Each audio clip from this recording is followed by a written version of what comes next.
The 1990s, in many ways, a true golden age for Hollywood studios. The blockbuster movie machine, born in the 70s and refined in the 80s, was now a well-oiled juggernaut, with bigger budgets, advancing special effects, and megastars able to sell a film on their name value alone. The video and later DVD market was an absolute goldmine, and internet-fueled cultural fragmentation was still years away. If a movie was big, everyone had seen it.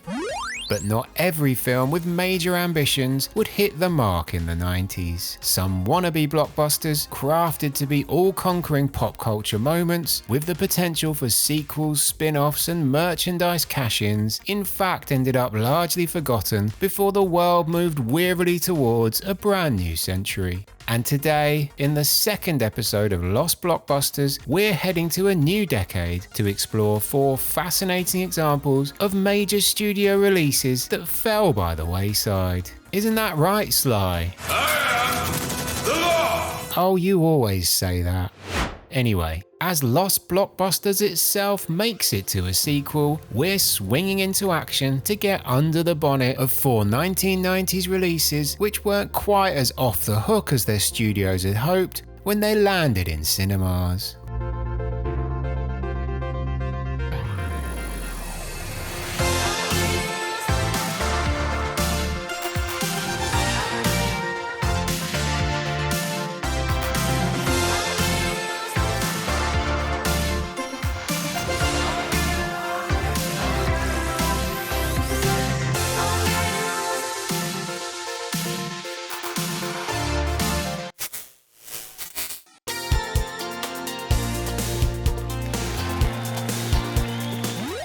Thank you, and welcome back to the show, because that's right, we got recommissioned. Thank you. Thanks. And now that we are officially back, let's get up to speed with a reminder of what exactly we're banging on about. A Lost Blockbuster is a film that was meant to be a big hit in cinemas, but one that, for whatever reason, ended up tanking in its initial theatrical run. A major release movie that, in a parallel universe, might have dominated the box office and delivered numerous additional revenue streams.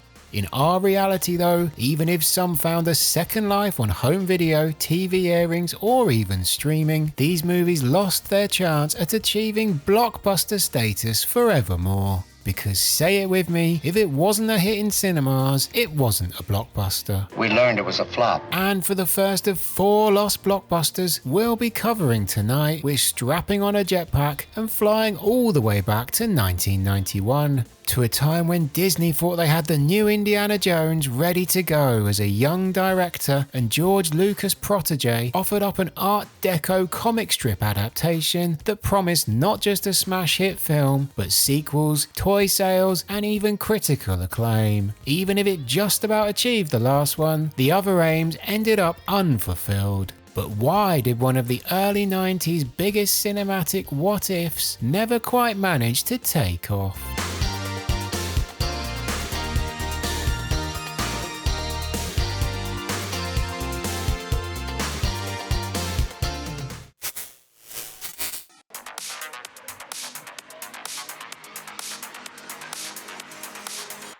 Our story begins in the summer of 1989. After becoming an increasingly integral part of the blockbuster machinery at Lucasfilm and ILM, delivering design and effects work on classics from Star Wars to Raiders of the Lost Ark, Joe Johnston is on the verge of delivering his directorial debut for Disney, and it was a film which exceeded everyone's expectations. Released in June of that year, Honey, I Shrunk the Kids utilised many of the special effects tips and tricks Johnston had learnt in his apprenticeship to excellent effect, creating a movie that became one of the most iconic family films of the generation and one of the most profitable productions of the year. Made for $18 million, and despite some questionable reviews, the Rick Moranis-powered surprise package eventually delivered over $200 million in cinemas and became the 7th highest grossing film of 1989. outperforming much more fancied sequels Ghostbusters 2 and Back to the Future Part 2 at a fraction of the cost. Honey, I Shrunk the Kids made Johnston one of the hottest young directors in Hollywood. And as luck would have it, the film he wanted to make was just being given the green light. Everything seemed to be falling into place. The Rocketeer, which began life as a secondary comic character in 1982 but became popular enough for special edition releases 2 years later, had been stuck in the development doldrums for almost the same amount of time. After initially attempting to make a low-budget black and white adaptation, creator Dave Stevens had instead recruited Danny Bilson, Paul DeMeo, and later Harry and the Hendersons director William Deere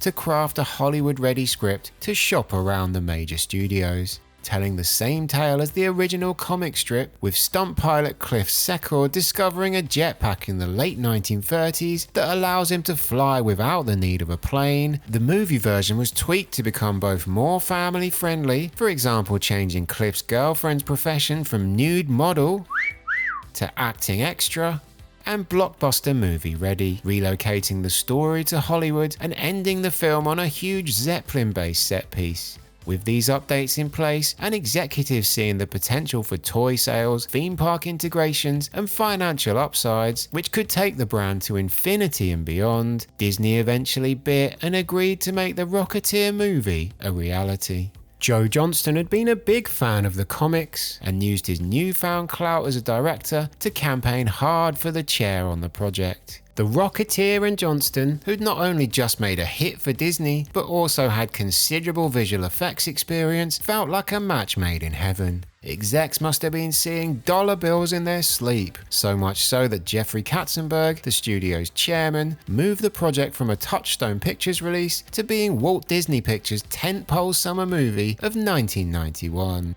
How could it go wrong?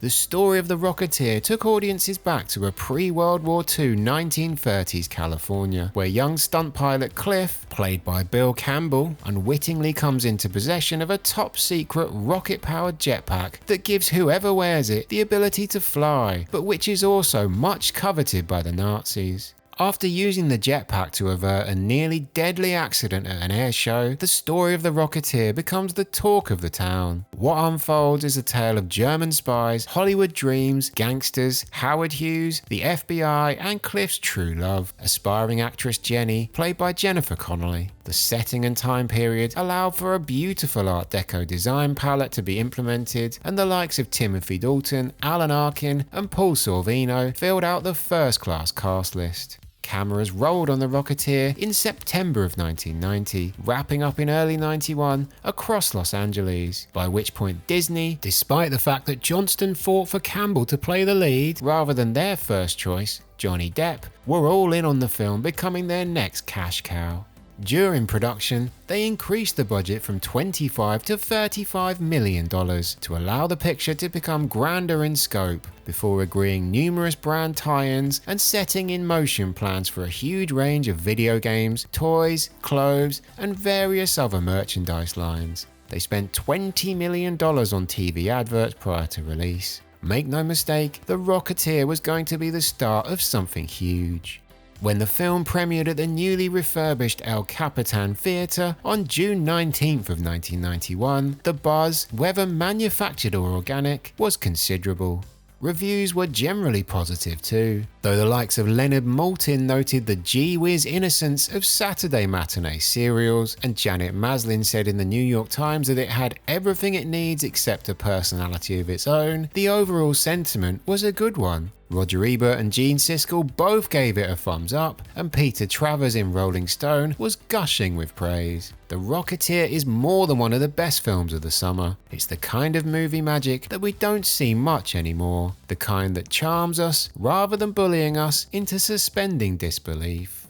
And then, 2 days after the premiere, the film opened. Although Buena Vista president Dick Cook stated we've got to be pleased with the way it's performed to the press after the opening weekend, internally there had to be panic setting in when the first numbers started to roll in. debuting in 4th place behind not just the all-conquering Robin Hood Prince of Thieves, but also both City Slickers and Dying Young. The Rocketeer crash-landed at the North American box office. It would drop 25% in takings by its second weekend and would only last 2 more before dropping out of the top 10 for good, by which point Terminator 2 had joined Robin Hood as the cool, successful films of the season. It would end up only making just over $46 million in the US and Canada, not nearly enough to create a franchise. Disney attempted to change things. The beautiful Art Deco poster art was replaced to feature a montage of the film's stars. The distributor became Touchstone in other international markets to attempt to attract the teenage audience who had ignored it in America. The hope remained for a Batman-style merchandise bonanza with a huge toy line on standby, but the second wind never came for the Rocketeer. The toy line was cancelled and the film limped out of cinemas. Though I loved it as a kid, I'm actually surprised by how completely convinced Disney were that the Rocketeer was bound for glory on multiple fronts in the summer of '91. Released in the fiercely competitive summer months in a particularly hot year, this is a good movie, but it wasn't exactly in line with the prevailing trends of Hollywood hits at the time. It also felt that the studio was at odds with itself on who the movie was actually for. When you watch The Rocketeer, putting the merits of the film aside for a minute, it doesn't exactly scream merchandise machine. Being set in the 1930s gave the film a compelling visual identity, but kids in 1991 weren't going to give 2 hoots about Errol Flynn reference points or intricate Art Deco design. The pacing was fairly slow burn for a family-friendly blockbuster, and some of the characterizations felt pretty jarringly adult. At the same time, Disney marketed the thing as a kid-friendly summer blockbuster, which might have left adults and especially teenagers confused. The film was cast well, but without the kind of star power to mark it as an obvious blockbuster opening. It would need time to find an audience, something which Disney didn't or couldn't give it. Bill Campbell was an unknown quantity in the lead role of a major Hollywood release, and Jennifer Connelly hadn't managed a hit so far in her career. Yes, as we explored in the last episode of Lost Blockbusters, even Labyrinth had flopped at the time. Timothy Dalton was years removed from a Bond movie and playing against type to most audiences as the film's villain. Don't get me wrong, I really like The Rocketeer. In an alternate universe, I would have been more than happy with this being a runaway smash at the box office, and for the world to be overtaken by people walking around in souvenir Rocketeer helmets. But in the era of Batman becoming the coolest comic adaptation around, at the time this was just never going to compete, especially when the general public were getting mixed signals around what the movie really was. There is so much to enjoy as well. It looks timeless, features routinely excellent performances, and includes James Horner's beautiful score, so it's absolutely no surprise that it has become a notable cult classic, but at the time, it was always destined to fail. Bill Campbell, never the studio's first choice for the lead, would continue to work consistently, but never got another chance to headline a major movie. Jennifer Connelly's eclectic career would eventually lead to an Oscar in 2001, and has mentioned in recent years that she wouldn't be opposed to appearing in a legacy sequel if there's an amazing story and the characters are really interesting. As for Joe Johnston, his post-Rocketeer career veered from huge success to notable misfires, but it would end up being his experience in making The Rocketeer that would help him to become the ideal candidate for another period blockbuster, Captain America: The First Avenger, which became the 5th movie from the MCU in 2011 and really took the director's journey full circle. From the first moment of development, The Rocketeer had been pitched as part 1 of a trilogy of movies, with the lead actors contracted for at least 1 more. Clearly this didn't happen, but Disney hasn't completely forgotten the franchise over the years. Various follow-ups have been lost in the system through the decades, and a reboot titled The Rocketeers very nearly made it into production in 2016. Disney did eventually get their spin-off in an animated TV series, which Campbell returned for, but it only ran for 1 season in 2019. As it is, The Rocketeer remains something of a missed opportunity, a brave attempt to make a new type of blockbuster from a combination of influences from Hollywood's glory days, and a love letter to a bygone era. In many ways, it had everything it needed to become a centerpiece franchise that a major studio could legitimately be proud of, apart from maybe that indefinable quality that takes an idea to the skies. It just wasn't meant to be. Sometimes in life, you don't get what you deserve.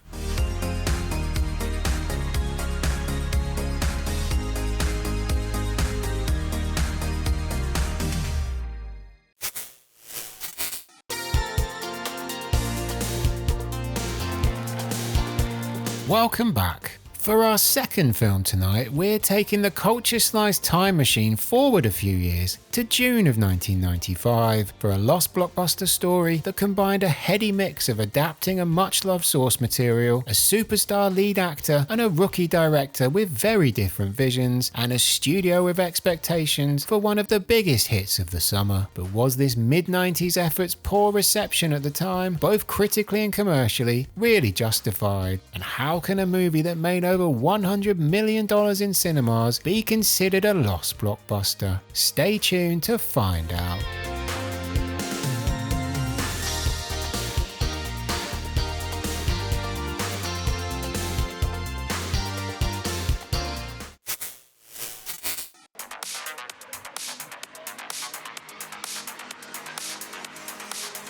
In the trade press of 1995, one major release was dominating conversation in Hollywood. A movie featuring an A-list name attempting to craft the biggest of blockbuster hits, but one which had seen a tumultuous journey to the screen and was being labelled as one of the biggest cinematic disasters ever made before anyone had seen it. That film was, of course, Waterworld, starring Kevin Costner.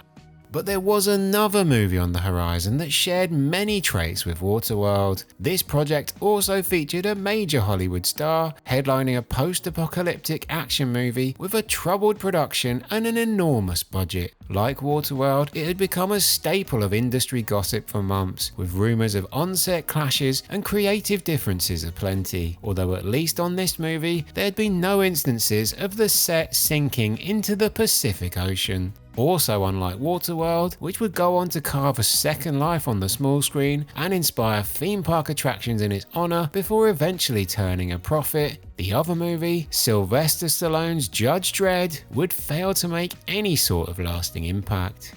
Because for this movie, the problems ran much deeper than the decision for Stallone to take his helmet off. Created by writer John Wagner and artist Carlos Esquerra in the late 1970s, the 2000 AD comic character Judge Dredd, a brooding law enforcement officer in the future world of Mega City 1, was noticeably cinematic in scope from the very beginning. By the early 80s, the Dredd character had already emerged as an icon of the British comic book industry, and independent producer Charles Lippincott picked up the rights in 1983, though his attempts to get a film made initially proved unsuccessful.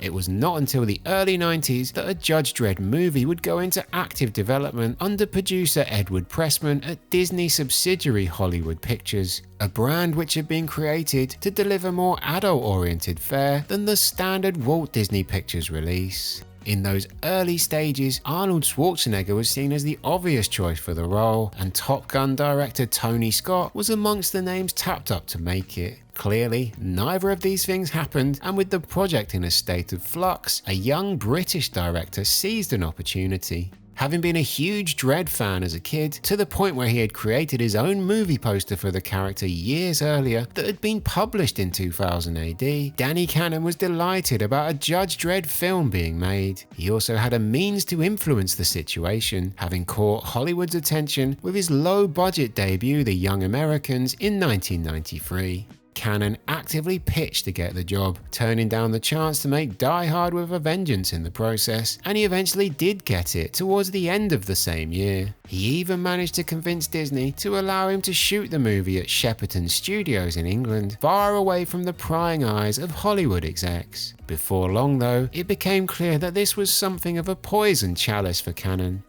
His vision for a darker, more faithful adaptation clashed with the desire for a more commercial action movie held by the studio and the star hired to headline the film. Sylvester Stallone. One of the absolute icons of 80s cinema, Stallone's output had been slightly more varied in recent years, as had the results. After a fifth Rocky movie had faltered in 1990, he attempted to diversify into comedy, but was met with widespread ridicule and terrible box office numbers, before returning to the safe, comforting embrace of his natural action movie habitat for films like Cliffhanger and Demolition Man.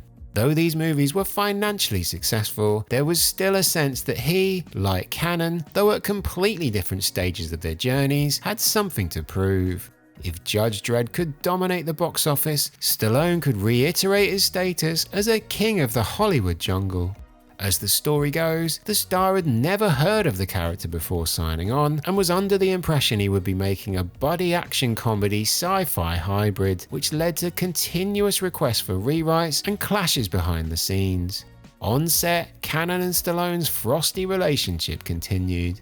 Clearly, the studio sided with its headliner. Composer David Arnold was replaced by Alan Silvestri, as Arnold was considered too close to Cannon, and reports indicate that the director was shut out of post-production reshoots. The script was overhauled in uncredited changes ordered by producer Pressman.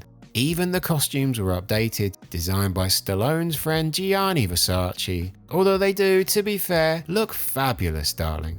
Even in the edit, disharmony reigned. Reports suggest that the studio took over the final cut, sidelining Cannon again, and that there were attempts to reshape the film to reach a lower PG-13 certificate and broaden the potential audience. Given the level of violence, it was initially hit with an NC-17 rating, a commercial disaster for a big-budget film, but even with attempts to soften the content, it ended up with an R rating for release.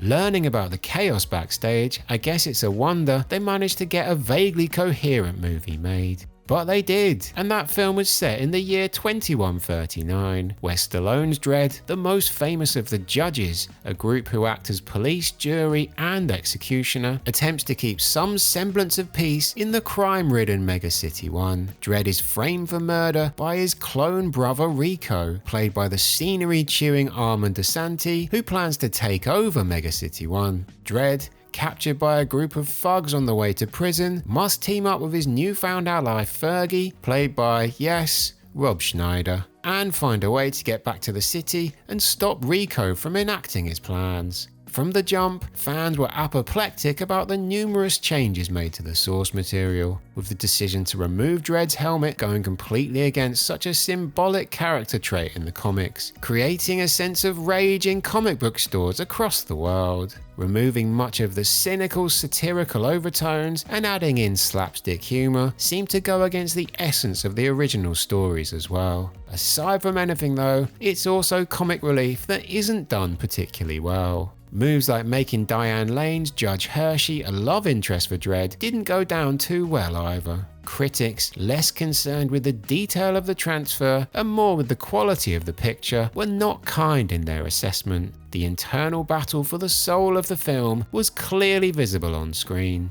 From a thunderous, unoriginal, futuristic hardware show for teenage boys, and a film that was directed without inspiration from a stupid script, to the movie by the end practically seems intent on destroying itself, it ended up on numerous worst of the year lists, and Stallone's performance was nominated for Worst Actor at the following year's Razzie Awards. When it was released in North America on June 30th, 1995, Judge Dredd flopped hard.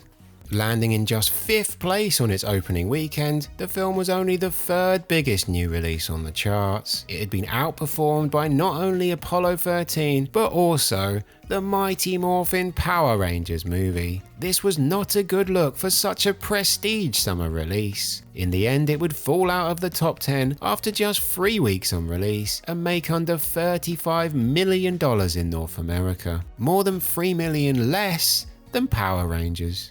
It was quite the fall from grace. Given that hardcore fans had been largely put off already, the more mainstream audience the film needed to turn a profit didn't seem to be engaged either. though things rebounded somewhat overseas, where Judge Dredd took in over $78 million for a total worldwide box office of $113 million, given the sky-high cost of production at over $90 million and the additional outgoings, not least the considerable marketing budget, it's fair to say that it lost a large amount of money overall.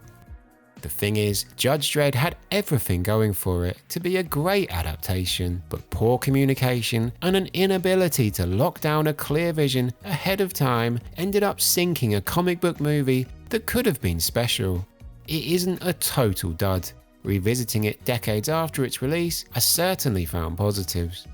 The movie generally looks great, the world building is effective, and the mix of practical and computer-generated effects holds up shockingly well. Some of the performances are great too, and despite all the last-minute editing changes, there are still occasional flashes of what might have been. The opening scene, which introduces Stallone's Dredd character, exhibits both how solid a fit he was for the role and the film that could have been made. As the character's creator John Wagner noted years later, the story the film told had nothing to do with Judge Dredd, even though Stallone was perfect for the part. He praised the finished movie's production, but said it tried to do too much and told the wrong story. In the decades that have followed, both Judge Dredd's star and director have expressed regrets over the project.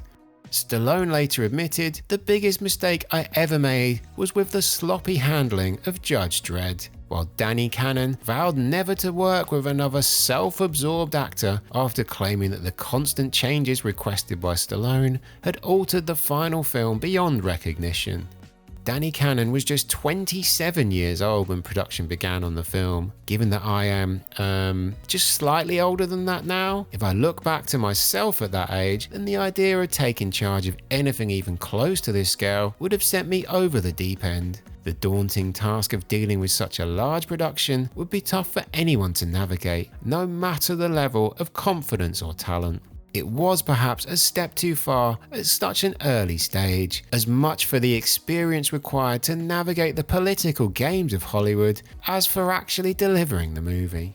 Cannon would bounce back by making far more straightforward fare, like the "I know what you did last summer" sequel, "I still know what you did last summer," naming genius right there, and a few years later went on to make the football. It's called soccer!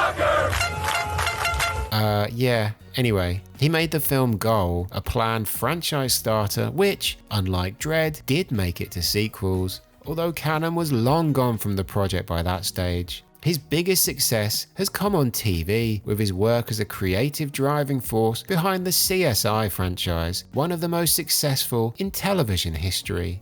Stallone continued headlining big-budget films for a while before resetting his career with his against-type performance as an out-of-shape sheriff in Copland. His 2000s run was painful at times, but he eventually staged a triumphant return by bringing the Rocky franchise back in 2006.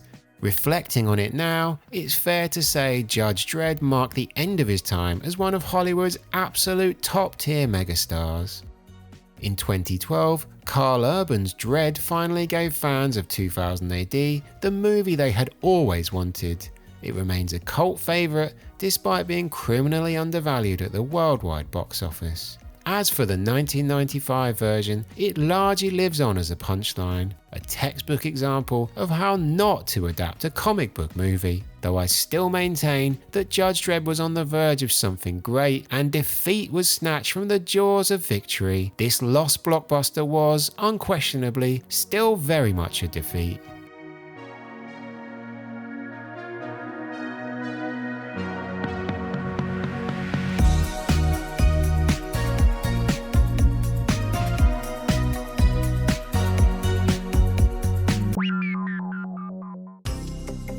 And now, a word from our sponsor.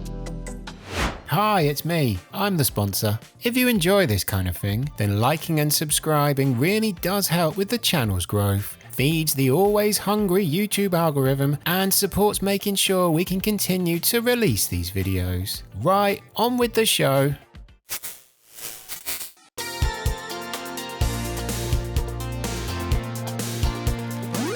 Ahoy there, avast ye swabs, yar.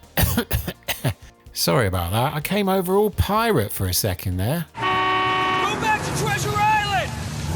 For our penultimate movie tonight, we're sailing forward to December of '95 to take a look at the time a studio already taking on water attempted to revive the pirate movie, but ended up with one of the most notoriously chaotic productions in Hollywood history and one of the biggest flops of the decade. Love and blockbusters, much like loneliness and cheeseburgers, tends to be a dangerous mix. Given that this next Lost Blockbuster was a pirate movie though, maybe in hindsight, it wasn't a surprise that the film was cursed. Shiver me timbers indeed.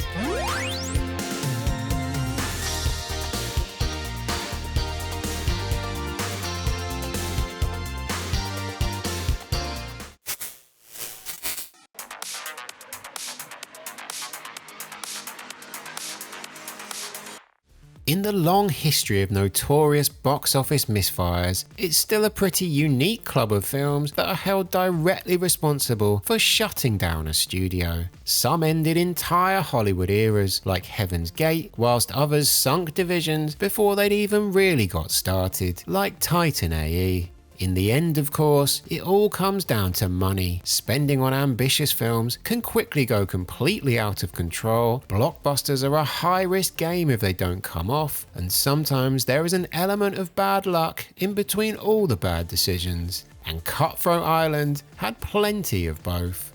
It's often called one of the biggest flops in Hollywood history, and purely based on the numbers, that certainly rings true. But is its reputation as a studio ender really justified? Or was it a question of being in the wrong place at the wrong time? By early 1994, Carol Co. Pictures, the independent studio which had cracked Hollywood in the late 80s and early 90s, with the likes of Rambo, Basic Instinct and Terminator 2, was on seriously shaky financial ground. It was being forced to make bad deals to finance some films and to sell off the rights to others. At the time, they had two potential major releases in development which they hoped would save the day for the company, but they couldn't afford to make both, or really either. The first, a $100 million Crusades film starring Arnold Schwarzenegger and directed by Paul Verhoeven, seemed more obviously commercial, but the company's executives wanted guarantees on the budget which Verhoeven flatly refused to give. The project was cancelled, leaving Carol Co. with just one other script ready to go into production, and it was a pirate movie, a genre about as hot in the mid-90s as hair metal. The original script for Cutthroat Island had been on the slate at Disney in the early 90s, and writers James Corman and Michael Frost Beckner had even managed to get it pitched to Michael Eisner at one point as a live-action Pirates of the Caribbean movie. After Eisner rejected it, Carol Co. boss Mario Kassar had bought the option for the film for $1.7 million. A large budget movie filled with practical sets and effects wasn't something the company had the money for at this stage, but they could bankroll it through selling international distribution in advance, with the promise of it becoming a big hit and without any stars attached. A recipe for success, right? The director they chose to deliver on that promise, Rennie Harlin, wasn't at the top tier of Hollywood names, but had had big studio successes already in the 90s, not least with Die Hard 2 and 1993's Cliffhanger. When it came to casting, Harlin was unequivocal that Geena Davis would play the female lead. Davis was an Oscar-winning actress, but she was hardly known as an action star or a blockbuster headliner, and hadn't had a big hit of any kind in years. Through a seemingly endless run of script rewrites though, her role became more and more prominent at the request of Harlin. Davis also happened to have recently become his wife. The Thelma and Louise star wanted Michael Douglas to be her co-star, but after months of negotiations, a $13 million salary being agreed, and with filming looming, he eventually dropped out. Carol Co., scrambling to keep the movie afloat, offered the part to seemingly every eligible male star in Hollywood, but they all turned it down. In the end, Matthew Modine, a recognisable face but far from a bankable star, accepted the job. As Harlin remembers years later, it was clear the project was already taking on water. We begged to be let go. Geena was scared mindless about headlining this film, but we were contractually obligated. The director reportedly went to the extent of spending $1 million of his own money to attempt to get the screenplay right. It, didn't quite work. The script they eventually took forward told the story of Davis's Morgan Adams uniting with Modine's thief William Shaw and her crew to recover the sections of a treasure map that lead to Cutthroat Island, but the final part is held by Morgan's uncle, a murderous pirate played with glee by the awesome Frank Langella, channeling his iconic Skeletor performance. This is the setup for sea-based hijinks and explosions and huge set pieces aplenty. The lavish production ran from October 1994 to April 1995, largely in Malta and Thailand, meaning the movie missed its originally planned summer release window. And things soon went from bad to worse too. There are a litany of stories from the making of the film that demonstrate just how badly it got out of control. Harlin had prioritised finding a big-name male lead so much that he neglected production design almost completely. By the time he got round to checking in on the work, he hated it, so many of the sets had to be completely redone at considerable cost. On location, creative leads being fired or quitting after clashes with the director became a regular occurrence. Speaking of the sets, they were often damaged by the temperamental weather, and cast and crew suffered through endless accidents. The script was being regularly changed, expensive unplanned explosions were added at a whim, and reports of studio-funded shopping trips in Thailand causing the shoot to completely stop were commonplace. To exemplify the opulence, Matthew Modine recalls that the director and Davis spent huge sums to have V8 vegetable juice shipped out to the set in Malta, so much so that by the end of filming there were enough unopened bottles to fill a room. In the end, the budget for the film came in at more than $115 million. It seemed like Harlin decided that if this movie was going down, then it was going to do it in a blaze of glory. At the time, young Culture Slice knew little more about this pirate movie than the admittedly iconic Skull and Crossbones Coming Soon posters that were plastered in cinemas in the UK. The looming disaster was clear for anyone in the film industry to see though. In hindsight, maybe the trailer for the film itself was trying to tell us something. After a long drawn-out editing process, with further clashes between director and studio, and the film being hacked down from its original 2.5-hour runtime, it was eventually confirmed that Cutthroat Island would be released in the winter of '95. Though reviews at the time would often reference the fraught journey to the big screen, they weren't universally bad. Okay, I accept it was labelled as a bloated, jokey production and a turgid, swollen, wheezing old contraption, and a film that isn't so much a movie as it is a burial at sea. But at least it was also called a mindless diversion. That's something, isn't it? Alright, the reviews weren't great, and even the more positive ones seemed to agree that this was something of a misguided, overpriced mistake. Under this cloud of uncertainty, Cutthroat Island finally made it to cinemas on December 22nd, 1995.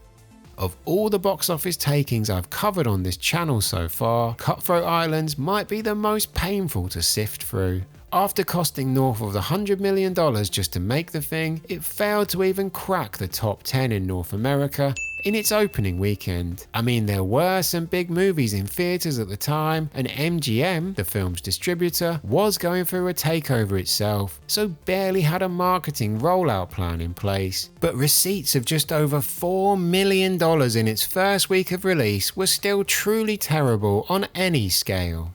International markets didn't save it either. Total worldwide takings of just $16 million were roughly 10% of the production budget. The amount of money it lost, especially at the time, was brutal. It is unquestionably one of the biggest flops ever made. Harlin and Davis attempted some level of redemption less than a year later with The Long Kiss Goodnight, released in October 1996. The action thriller co-starring Samuel L. Jackson managed a $95 million gross on a $65 million budget. Not close to Cutthroat Island flop levels, but still considered an underperformance. But the reviews were pretty good, and it maintains a cult following to this day. For me, it's one of Shane Black's best scripts and a cracking action movie. At the time though, it wasn't enough to salvage their reputations completely in Hollywood, and Davis's time as a female action hero was over. The marriage of the star and her director partner didn't survive the tumultuous mid-90s either. Less than 2 years after the release of Cutthroat Island, in August of 1997, Davis filed for divorce just 1 day after her personal assistant had given birth to a baby fathered by Harlan. Wild, wild times. But did Cutthroat Island really end Carolco's business, or was it a case of wrong place, wrong time? Carolco only made the film because they had already taken outside investment. They filed for bankruptcy in November of '95, a month prior to Cutthroat's release, and had been failing to make interest payments on its huge debt for months before that. The studio was walking wounded for years in reality, and this was a last, crazy roll of the dice. In the end, Cutthroat Island didn't kill off Carolco alone, but it was the final spectacular cannonball hit to the ship. Carolco would never release another movie. Watching Cutthroat Island back all these years later, it struck me that this was a studio-ending movie that isn't that bad. Even if it's no masterpiece, the production values alone mean it retains some value. It's entertaining enough, and the action set pieces are great, but this isn't a must-see, and it lacks any sort of emotional depth. As Roger Ebert pointed out in his review, Cutthroat Island is a satisfactory movie, but it doesn't transcend its genre, and it's not surprising or astonishing. Unless you're really into pirate movies, it's not an essential film. Perhaps a full director's cut would have helped, but there's never been a campaign to release that. It would take the best part of a decade for the pirate movie to make a comeback, but even then, the producers of 2003's Pirates of the Caribbean, The Curse of the Black Pearl, had the financial catastrophe of the 1995 effort in the back of their minds. Pirates was a hit to the tune of $650 million, and the curse was, to some extent, finally lifted. Cutthroat Island remains a strange fit for a major Hollywood release, and it's unsurprising it didn't catch fire at the box office. I mean, it caught fire, but not in the way the makers had intended. The fact that it went so wildly over budget and brought Carolco to its knees means that it will remain in Hollywood folklore with a mythology of failure.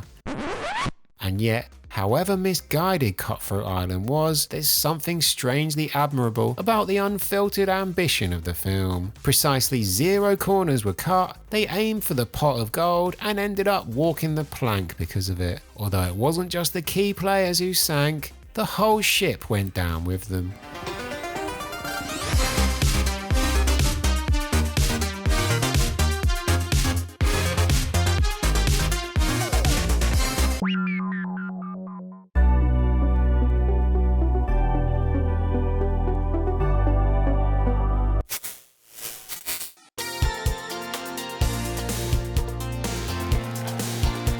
Welcome back to the show. Sometimes in life, the most interesting stories aren't about what did happen, but what might have been. For our final film tonight, we're going to be covering what was so nearly one of the most exciting prospects produced in the mid-90s Hollywood studio system, before those hopes were so cruelly dashed.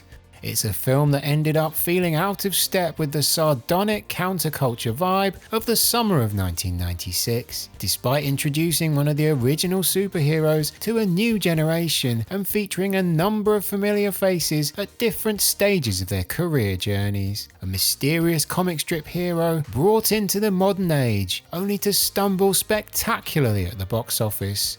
Oh, what could have been.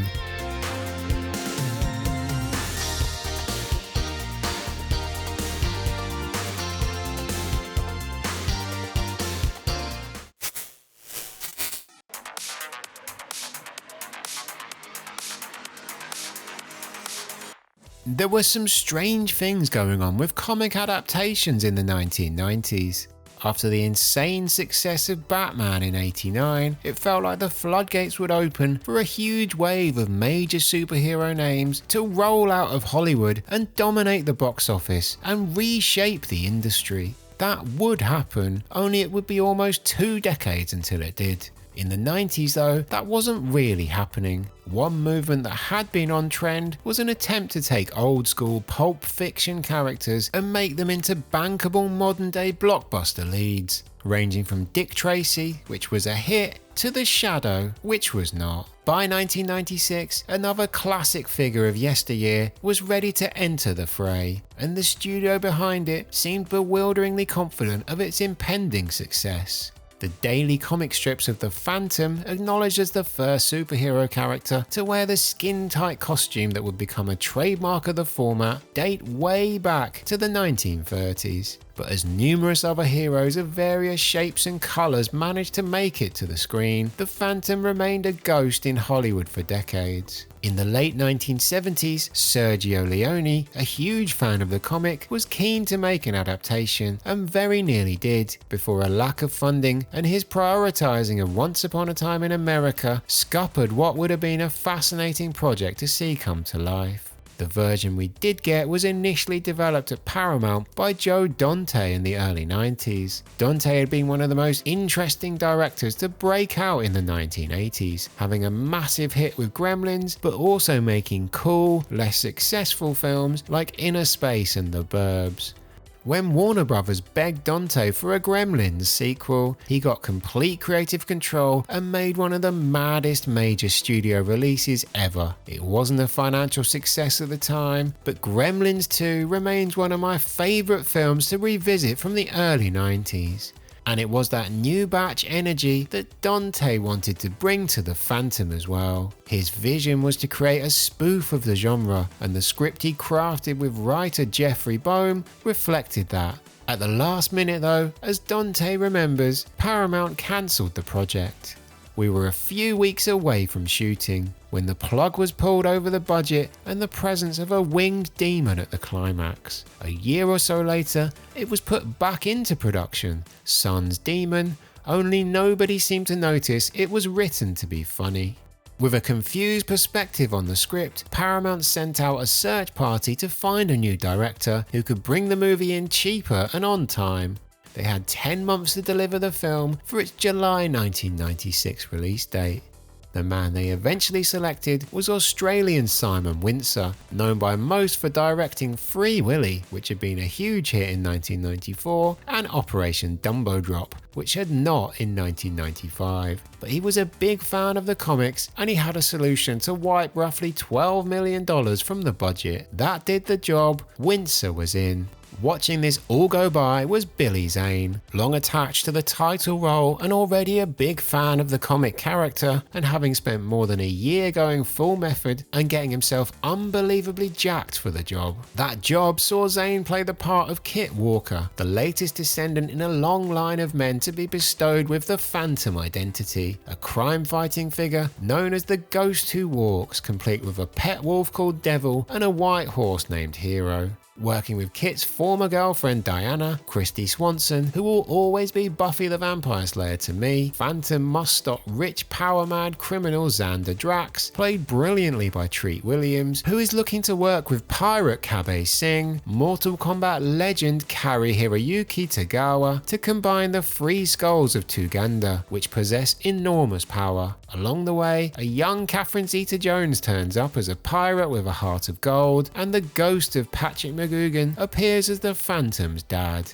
The film was shot between October of 95 and February of 96, and delivering the whole thing for the summer of that year was a fairly mammoth task, with production covering not just the US but also Australia and Thailand. Windsor managed it though, even if the entire project had to be rushed through to make the deadline. Paramount were banking on this being a hit, with toy lines and other merch penciled in and phantom rings being handed out in cinemas. Despite Windsor bringing the budget down, it still cost a whopping $50 million to make, so it needed to hit pay dirt to become a franchise for the studio when it made it to screens on June 7th, 1996.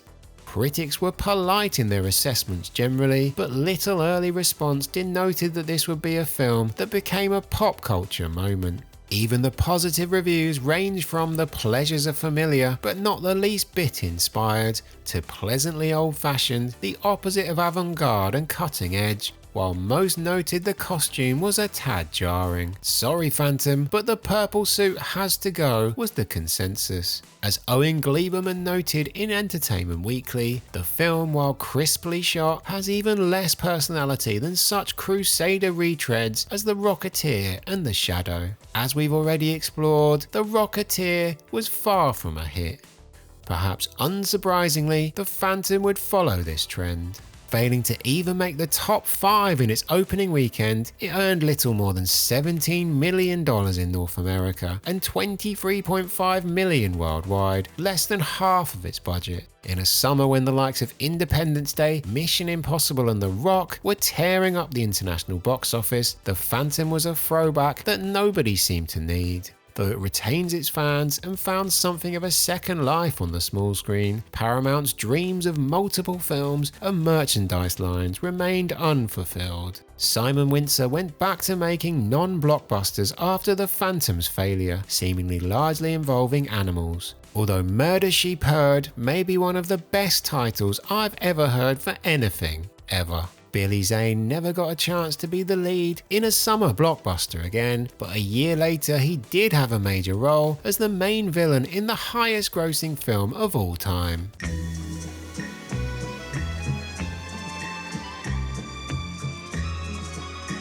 So, he did alright. Putting myself in his shoes, I'd look back on The Phantom with mixed emotions. A film he was clearly passionate about, one that allowed him to live out his dream, and which he had signed up to star in 2 sequels for. But also a film that was received so indifferently after putting his heart and soul into its making. The Phantom is a rare 90s oddity. It looks good, was made and performed with total sincerity, but was strangely out of step with every blockbuster trend around it. It had the foundations of a great family adventure, the spirit of the old serials it was emulating, and a lead who genuinely looked the part. Occasional moments show flashes of the film we could have seen, like the For Those Who Came In Late intro and some of the performances, not least Zeta Jones and especially Treat Williams, who lives up to his first name as the main villain. We'll never know if a Phantom film from the man who made Gremlins would have done better commercially than a Phantom film directed by the man who made Free Willy, but I'd be confident that it would have lived longer in the cultural consciousness. The Phantom was fine, but it feels like we missed out on something potentially special there. Instead, we got an efficient matinee movie throwback, but one which was always destined to become a lost blockbuster in the super tough market of 1996 summer movies. The Ghost Who Walks just didn't leave that much of a footprint. And that's something that really all of the films we have covered tonight have in common. The Rocketeer in particular lives on in people's memories, and for good reason. It's probably the most complete film of the 4 and really should have become a bigger hit at the time. But even if it pains me to say it, I can understand why it didn't. In the end, only Judge Dredd has seen an attempt at a Hollywood redemption arc since the 90s. A Rocketeer remake or sequel has long been discussed but never fulfilled. Murmurs of a Phantom legacy film emerged in the 2000s but never went anywhere. Even if studios will seemingly reuse essentially any story in the modern cinematic era, a Cutthroat Island reboot has proved a leap too far even for Hollywood. And given the studio ending reputation it holds to this day, it will be a brave exec to raise that pitch in a monthly planning meeting. As for Lost Blockbusters, time and the YouTube algorithm will combine to tell whether a trilogy episode gets commissioned. But the series is confirmed to be taking a summer holiday later this year, with the first ever episode of a new concept, Lost Comedies. The debut edition will be concentrating on 4 forgotten 90s comic capers of various shapes and sizes, from big budget comedy flops to movies that made $300 in cinemas to whatever this was exactly. Lost Comedies of the 1990s will be landing on the channel in June. And if you enjoy what we do here at Culture Slice Towers, then do consider subscribing and getting notifications turned on to make sure you don't miss a video. I think I'm gonna gag. Alright Jennifer, just trying to keep the lights on. Moving on, thanks again for any and all support for the channel so far. See you next month for Sequel Palooza episode 6, and of course, save Ferris.